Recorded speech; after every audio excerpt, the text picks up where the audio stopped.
अस्सलाम वालेकुम dear viewers, मैं हूं Waheed Wazir. Welcome to my YouTube channel. तो इस वीडियो में हम डिस्कस करने वाले हैं classification of organism and basis of classification.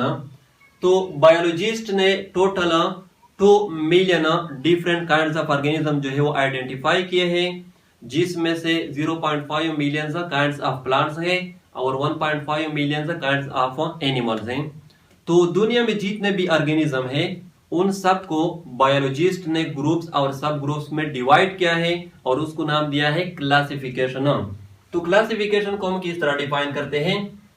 A method by which biologist divide organism into groups and subgroups on the basis of similarities and differences is called classification. Classification वो method है जिसमें या जिसके through biologist organism को groups और सब groups में divide करते हैं। किस बेस पर? सिमिलरिटीज और डिफरेंसेस के बेस पर। यानी जो बायोलॉजिस्ट होते हैं वो क्या करते हैं, वो ऑर्गेनिज्म को स्टडी करते हैं, फिर जो सिमिलर ऑर्गेनिज्म होते हैं यानी वो ऑर्गेनिज्म जो एक दूसरे के साथ सिमिलरिटीज रखते हैं उन सबको एक ही ग्रुप में रखा जाता है। Basis of classification. Basis of classification का मतलब यह है कि बायोलॉजिस्ट ने कौन से कैरेक्टरिस्टिक को मद्देनजर रखते हुए क्लासिफिकेशन की है। तो फर्स्ट जो क्लासिफिकेशन की है वो एरिस्टोटल ने की है और एरिस्टोटल ने हैबिटाट के बेस पर क्लासिफिकेशन की है। यानी एरिस्टोटल ने वो सब ऑर्गेनिज्म जो एयर में रहते हैं उन सब को एक ही ग्रुप में रखा गया, वो सब ऑर्गेनिज्म जो वाटर में रहते हैं उन सब को एक ही ग्रुप में रखा गया, और वो सब ऑर्गेनिज्म जो लैंड पर रहते हैं उन सबको एक ही ग्रुप में रखा गया। फिश और टर्टल जो है ये दोनों वाटर में रहते हैं, तो एरिस्टोटल ने इन दोनों को एक ही ग्रुप में रखा गया और ये इम्पॉसिबल है क्योंकि फिश और टर्टल जो है ये एक दूसरे से बहुत डिफरेंट है। सेकंड जो क्लासिफिकेशन बायोलॉजिस्ट ने की है वो फिजिकल कैरेक्टरिस्टिक के बेस पर की है। यानी जो प्रोकैरियोट्स हैं उनको अलग ग्रुप में रखा गया और जो यूकैरियोट्स हैं उनको अलग ग्रुप में रखा गया। प्रोकैरियोट्स वो ऑर्गेनिज्म है जिसके सेल में न्यूक्लियस जो है वो एब्सेंट होता है, और यूकैरियोट्स वो ऑर्गेनिज्म होते हैं जिसके सेल में न्यूक्लियस जो है वो मौजूद होता है। इसी तरह जो यूनिसेलुलर है उन सबको एक ही ग्रुप में रखा गया और जो मल्टीसेलुलर है उन सबको एक ही ग्रुप में रखा गया। यूनिसेलुलर वो ऑर्गेनिज्म होते हैं जो सिंगल सेल से बने होते हैं, सिंगल सेल पर मुश्तमिल होते हैं, और मल्टी सेलुलर वो ऑर्गेनिज्म होते हैं जो मेनी सेल से बने होते हैं, एक से ज्यादा सेल से बने होते हैं। इसी तरह जो ऑटोट्रॉफ है यानी जो फोटोसिंथेटिक है उन सबको एक ही ग्रुप में रखा गया, और जो हेटेरोट्रॉफ है यानी जो नॉन फोटोसिंथेटिक है उन सबको अलग ग्रुप में रखा गया।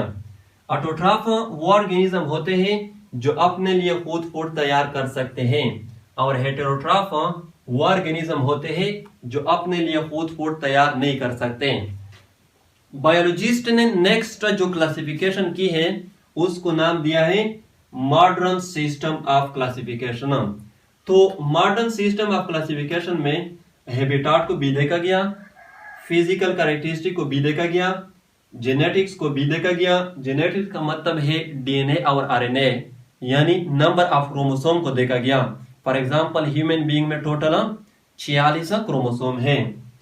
एनाटॉमी को भी देखा गया, एनाटॉमी का मतलब है इंटरनल स्ट्रक्चर। फिजियोलॉजी को भी देखा गया, फिजियोलॉजी का मतलब है बॉडी फंक्शन, और इवोल्यूशनरी हिस्ट्री को भी देखा गया। इवोल्यूशनरी हिस्ट्री का मतलब यह है कि ऑर्गेनिज्म की इवोल्यूशन कहां से हुई है, ऑर्गेनिज्म का इंसेस्टर कौन है, ऑर्गेनिज्म के अबाउ अजदाद कौन है।